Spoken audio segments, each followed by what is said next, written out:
நகரத்தார் முழக்கம். நேர்கள் அனைவருக்கும் வணக்கம். நான் உங்கள் வசந்தா அருணாச்சலம் பேசுகிறேன்.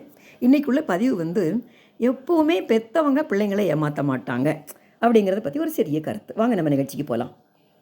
மருத்துவமனையில் பிரசவத்திற்காக தன் மனைவியை உள்ளே அனுப்பிவிட்டு தவித்து கொண்டிருந்தான் கணவன்.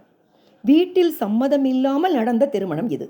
அந்த பெண் வீட்டார் மகள் இறந்து விட்டாள் என்றே கூறிவிட்டார்கள்.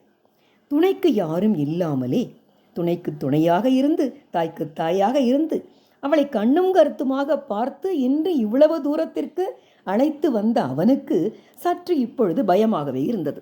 1 வருஷ காலமாக பேசாத அவன் அன்று அவனது தாய்க்கு ஃபோன் செய்கிறான். அம்மா, நான் மருத்துவமனையில் யாரும் இன்றி அனாதையாக நிற்கிறேன். உள்ளே அவள் வயிற்று பிள்ளையோடு போராடுகிறாள்.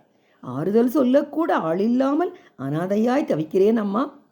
அம்மா பதில் சொல்லாமல் அழுதவாறே போனை கீழே வைக்க இவள் கணவன், யாரிடம் பேசினாய் என கேட்க அம்மா விவரத்தை சொன்னாள்.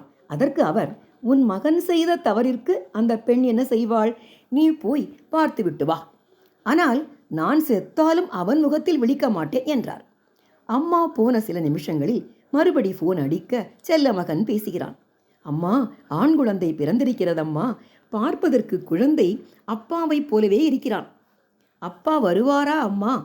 அந்த வினாடி அவர் கைகள் நடுங்கி அவர் கண்கள் குளமாகி காட்சி அளித்து கரையையும் உடைத்து கொண்டு கண்ணீர் கொட்டியது.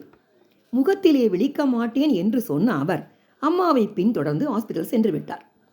யாராவது குழந்தையை பார்க்க வரமாட்டார்களா என்ற ஏக்கத்தில் மகன் நிற்க அம்மாவை பார்த்ததும் அப்படி ஒரு சந்தோஷம். குழந்தை போல் அவன் அம்மாவின் கைகளை இறுக்கி பிடித்து கொண்டு அழ ஆரம்பித்து விட்டான். பின்னால் வந்த அப்பாவை பார்க்கவில்லை. மயக்கத்தில் இருந்த மருமகள் கண் விழித்து மாமியாரை பார்த்து கண்ணீர் வடித்தாள்.